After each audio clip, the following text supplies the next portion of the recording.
On a beau construire la maison autonome la plus high-tech du monde, installer les panneaux solaires les plus performants, ou même, je sais pas, concevoir un système de filtration d'eau parfait. Ouais, avec une précision chirurgicale. Voilà, exactement. Eh ben, si les gens qui vivent sous ce toit savent pas se parler sans s'entretuer, cette magnifique structure, elle s'effondre de l'intérieur en moins d'un mois. C'est clair. L'ingénierie matérielle, ça sauvera jamais un groupe humain dont l'infrastructure relationnelle est toxique, quoi. Absolument. Et je suis ravi d'aborder ça avec toi aujourd'hui, parce que c'est souvent le grand angle mort des mouvements de transition. On pense survie, on pense technique, mais on oublie l'effondrement par l'ego. Exactement. Je suis vraiment ravie qu'on se penche là-dessus parce que c'est une loi sociale implacable que les sources qu'on va analyser aujourd'hui ont vraiment bien cerné. Justement, le point de départ de notre exploration d'aujourd'hui, c'est cette plongée au cœur d'un univers super fascinant qui s'appelle la Terre Éco. Ouais, l'Atereco, c'est vraiment un écosystème tentaculaire quand on regarde les documents. C'est à la fois un guide, un jeu de plateau immersif et une vraie stratégie globale. Le but, c'est de s'extraire de ce qu'ils appellent la prison numérique, hein. Et pour donner une vue d'ensemble, c'est décrit comme une sorte de pyramide mondialisée qui tient sur deux piliers, la dette financière et la captation de notre attention. C'est ça. Et même s'ils proposent des solutions logistiques super pointues, genre une monnaie basée sur le temps ou des véhicules légers, leur postulat de base est radical. Rien de tout ça ne marchera sans refondre totalement notre façon de communiquer. On va se concentrer sur, et je cite, la puissance de la demande consciente via la charte des trois clés de pacification. Tout un programme, ouais. Mais c'est passionnant parce que ça propose concrètement de pirater nos habitudes de communication toxiques pour récupérer notre souveraineté mentale. Voilà. Mais avant de parler du remède, il faut bien comprendre la maladie. Et le diagnostic que dressent ces sources sur notre époque, il est assez brutal. Ah oui, le constat est sans appel. En gros, notre espace public et numérique est complètement saturé par l'invective. Ouais, l'information cherche plus du tout à éclairer, en fait. Non, plus du tout. Sa fonction mécanique aujourd'hui, c'est de déclencher une réaction instantanée. Les algorithmes sont vraiment optimisés pour créer ce qu'ils appellent un court-circuit émotionnel. Un court-circuit émotionnel, c'est terrifiant quand on y pense. Ça veut dire que les réseaux sociaux, c'est pas juste des places publiques. Ça fonctionne vraiment comme les machines à sous d'un casino clandestin, non? C'est exactement l'analogie. C'est programmé pour pirater notre système dopaminergique. Sauf qu'au lieu de te recracher des pièces, ça te distribue de l'indignation, c'est fou. Ouais, et ça crée une véritable maladie auto-immune à l'échelle de la société. Au lieu de construire des alternatives, on a une communauté qui s'attaque elle-même en permanence. L'énergie vitale qui est consumée là-dedans, elle est colossale. Et c'est là que la biologie entre en jeu, non? Parce que les sources expliquent bien ce mécanisme. Complètement. Les médias dominants et les algos ciblent délibérément notre cerveau limbique. C'est la zone associée à la survie et aux émotions hyper primitives, comme la peur, le dégoût, la colère. Donc, face à ces stimuli constants, notre corps se met en état d'alerte maximum. Le mode combat ou fuite. Voilà. Et la conséquence neurologique de cet état d'urgence perpétuelle, c'est que ça met hors circuit le néocortex. Et ça, c'est la partie de notre cerveau responsable de la nuance, de l'empathie et de la vision à long terme. En gros, le système bloque physiquement notre capacité à réfléchir, juste pour nous maintenir dans l'impulsivité. C'est ce que l'Atereco appelle l'écosystème, un environnement hyper stérile, centré sur le narcissisme, la réaction épidermique et ce besoin compulsif d'avoir toujours raison. Ah, l'écosystème. Le jeu de mots est bien trouvé. Donc pour survivre, il faut faire une migration intellectuelle vers l'écosystème. Exactement. Un système centré sur le nous, sur l'accueil et la complémentarité. Et c'est pour ça que formuler une demande consciente et parler avec calme dans cette approche, c'est pas juste de la bonne éducation ou de la politesse. Non, c'est défini comme le premier acte de résistance politique. C'est quand même fort comme idée. Refuser d'être indigné sur commande, c'est littéralement couper le courant du système. C'est brillant sur le plan philosophique. Mais la grande question, c'est comment on fait en pratique. Ouais, parce que face à nos propres pulsions, c'est dur. La réaction immédiate, c'est devenu une seconde nature pour tout le monde aujourd'hui. C'est là qu'intervient leur infrastructure relationnelle. C'est cristallisé autour de ce qu'ils appellent la charte de la parole paisible. La fameuse charte. Et ils ont des mécanismes extrêmement précis pour encadrer les échanges, que ce soit en face à face, autour d'une table, ou sur leur application numérique qu'ils nomment Orange. Orange, ouais, avec un grand A au milieu. C'est ça. Et en fouillant ces mécanismes, il y a un concept qui m'a vraiment fait m'arrêter. La règle du bâton de parole virtuel. Ah oui, très puissant ça. Ouais, en gros, quand une personne parle, elle doit visualiser qu'elle dépose sa connaissance ou son opinion comme un objet physique, là, au centre de la table. C'est une métaphore qui crée une distance hyper salvatrice.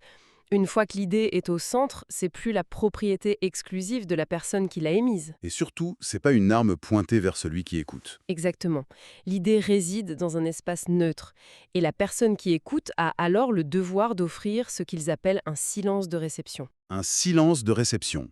Rien que l'expression, c'est presque un oxymore par les temps qui courent. Ouais, bah ça implique d'écouter sans préparer mentalement sa riposte. C'est dur ça, hein, sans chercher la petite faille pour corriger l'autre. Et sans ramener immédiatement le sujet à sa propre optique expérience personnelle. C'est une vraie discipline mentale. C'est clair. Et cette discipline, elle s'étend à leurs outils numériques de façon encore plus radicale. Et là, on touche à un vrai point de friction dans les documents. Tu penses au temps de latence? Mais oui, j'ai lu leur protocole pour la messagerie numérique sur le réseau et ils imposent un délai forcé de 10 minutes avant de pouvoir envoyer une réponse à un message. Ouais, la règle des 10 minutes. Franchement, ça m'a fait sursauter au début. On parle de groupes qui veulent bâtir une résilience concrète, qui gèrent des trucs logistiques majeurs. Imposer 10 minutes d'attente pour un simple message, ça risque pas de tuer la spontanéité? Ça fiche tout, non? C'est la réaction logique qu'on a tous. Mais il y a une nuance cruciale qui répond à cette crainte de paralysie. L'Ateroco fait une distinction féroce entre l'urgence logistique et le débat d'idées. Ah, d'accord. Donc si le toit est en train de s'effondrer ou que la cuve d'eau fuit, t'attends pas 10 minutes. Bien sûr que non, il y a des canaux d'urgence pour ça. Mais pour tout ce qui est relève de l'organisation collective, d'une divergence d'opinion ou d'un conflit, ce temps de latence est un antidote obligatoire. Un antidote contre quoi, du coup? Contre la fausse urgence, le but avoué, c'est vraiment de tuer l'illusion d'urgence que les réseaux sociaux classiques ont implantée dans nos cerveaux. Donc la spontanéité sur Internet, ce serait un mythe. Dans la plupart des cas, oui. Ce qu'on appelle spontanéité sociale aujourd'hui, c'est juste de l'impulsivité émotive. Et l'impulsivité, ça fragilise n'importe quel collectif. C'est vrai que quand on réagit à chaud, on dit souvent des trucs qu'on regrette. Exactement. Obliger quelqu'un à fixer son écran pendant 10 minutes avant de répliquer, ça laisse la biologie faire son boulot. Le pic de cortisol, l'hormone du stress, il a le temps de redescendre. Le néocortex se rallume. Voilà, on passe de l'état animal, qui est la réaction, à l'état conscient, qui est la réponse. Le délai filtre littéralement le poison. Et pour nettoyer encore plus ce filtre, c'est super intéressant, ils vont chercher un outil dans la philosophie antique. La fameuse règle des 3 passoires de Socrate. Ah ouais, ils l'intègrent directement dans leur charte. Avant de parler, l'information doit franchir 3 barrières. La première passoire, c'est l'expérience. En fait, il est interdit d'utiliser des généralités vagues du genre on dit que ou des accusations comme tu es toujours comme ci ou comme ça. Ouais, faut parler en jeu. C'est ça, à partir de son propre vécu direct et mesurable. Rien que cette première passoire, si tu y penses, ça pulvérise complètement la mécanique de la rumeur et les procès d'intention qui détruisent tellement de collectifs alternatifs. Totalement. Ensuite, la deuxième passoire, c'est l'utilité. Est-ce que cette prise de parole apporte une vraie valeur ajoutée au projet commun? Et la troisième, la bienveillance. Le but de l'intervention, est-ce que c'est sincèrement de faire avancer le groupe ou c'est juste pour satisfaire un besoin d'avoir raison et de dominer intellectuellement? C'est redoutable. Si on superpose ces 3 passoires et le temps de latence de 10 minutes, on doit éradiquer genre 80% du bruit toxique de nos interactions modernes. Au bas mot, ouais. C'est une hygiène informationnelle d'une puissance insoupçonnée. L'hygiène prévient la maladie, c'est certain. Mais bon, faut être réaliste. On est des êtres humains, on est faillible par nature. Toute cette charte, elle est super apaisante sur le papier, mais en pratique... Tu veux dire quand les choses dérapent vraiment? Ouais, voilà. Quand la fatigue s'accumule, que l'ego refait surface et qu'un gros conflit éclate au milieu du groupe. On va pas régler une grosse crise juste en se regardant en silence pendant 10 minutes. Non, bien sûr. Et les créateurs du système en sont parfaitement conscients. Le conflit, c'est pas vu comme un échec, c'est une donnée de base de l'interaction humaine. Ils l'anticipent minutieusement. Mais il gère ça très différemment du système classique. J'ai remarqué qu'il rejette fermement les procédures lourdes et les tribunaux classiques. Ouais, il y a un vrai refus de la judiciarisation à outrance. Quand tu rejoins l'aventure, tu signes un engagement moral qui s'appelle le pacte de souveraineté. Le pacte de souveraineté. L'idée fondatrice, c'est qu'on laisse les lois du vieux monde à la porte. En cas de gros blocage entre deux personnes, c'est le bon sens qui prime, via un dialogue direct où on fait appel au cercle des sages. Le cercle des sages, ça sonne un peu mystique, mais concrètement, ce sont des médiateurs locaux, des gens de la communauté choisis pour leur tempérance. Et leur formation repose sur des protocoles super stricts, presque chirurgicaux. Ils ont 3 règles d'or, c'est ça, hein? Exactement. La première consigne, c'est l'interdiction absolue de réagir à chaud. Si le médiateur sent que la tension devient irrespirable ou qu'il perd son objectivité, il a l'autorité pour imposer 1 minute de silence général. Waouh! Imposer une minute de silence en plein milieu d'une engueulade, ça doit faire l'effet d'un vrai disjoncteur psychologique, hein. C'est le but, ça coupe le flux d'agressivité. Ensuite, la deuxième règle est très subtile.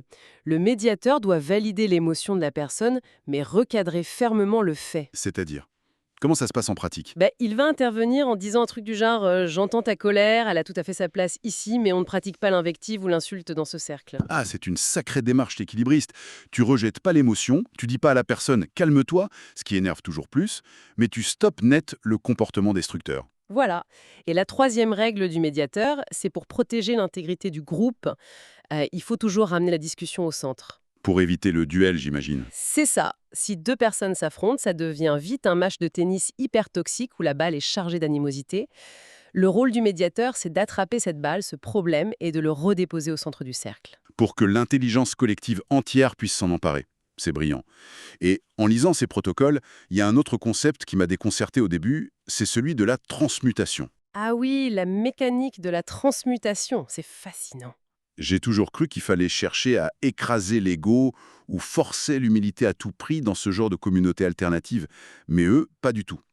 Ils traitent l'ego presque comme on traiterait un panneau solaire. L'analogie est parfaite, ouais. Une source d'énergie brute qu'il faut juste rediriger vers le bon circuit. L'ego en soi n'est qu'un moteur, une simple volonté d'exister. Le problème, c'est quand ce moteur tourne à vide et crée de l'arrogance juste pour réclamer de l'attention, non? Exactement. Et la transmutation, ça consiste à capter ce besoin hyper narcissique de reconnaissance et à le dévier subtilement au service du bien commun. Les documents donnent un exemple super concret. Imaginons un membre qui perd patience dans un atelier et qui lâche avec arrogance «Bon, de toute façon, je suis le seul ici à comprendre comment calibrer cette génératrice». Dans un groupe classique, l'animateur lui dirait de baisser d'un ton, ce qui créerait direct une scission et du ressentiment. Ouais, ça braquerait la personne. Mais avec la transmutation, le médiateur fait une sorte de judo psychologique. Il va répondre «C'est une chance inouïe d'avoir un tel niveau d'expertise ici. Comment tu pourrais nous enseigner la toute première étape pour qu'on devienne aussi autonome que toi?»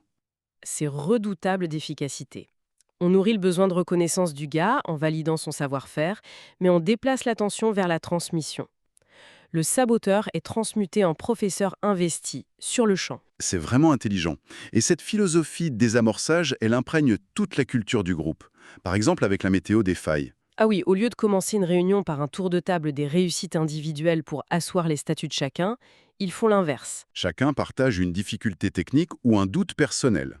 Ça désarme l'arrogance d'entrée de jeu. Et ils ont aussi le droit au désengagement élégant. Ça, j'adore.